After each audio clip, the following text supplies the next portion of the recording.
që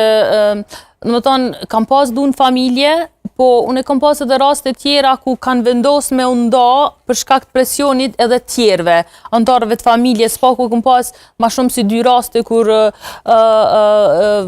domethënë për shkak të problemeve të vazhdueshme, ndoshta jo vetëm me bashkëshortin, po edhe me antarë tjerë të familjes, qiftet kanë ardhur me një situatë ku kanë vendos me u nda,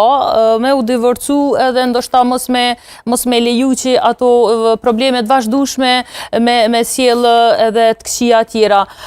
Normal që gjitha këto probleme që u diskutuan nga kolegë tjerë janë aktuale, normal nga njëherë gratë, femnat nuk kanë ndoshta ku me shku edhe zgjedhin me nejt, po në ato raste që une kum pa u përmen edhe ma herët ndoshta mos mbështetja prej familjeve, në faktikisht rastet individuale që une kum pas,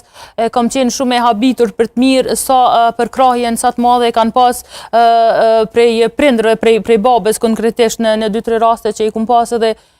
ka qenë shumë mbështet prindi edhe e ka marrë edhe i ka siguru gjitha domethënë kushtet që i ka pas për vajzën e vet derisa ta gjejë një zgjidhje domethënë pas divorcit ose në probleme që i kanë pas. Kështu që pak a shumë këto janë. Zotëria Ire, e përmendëm pak ligjin e shariatit.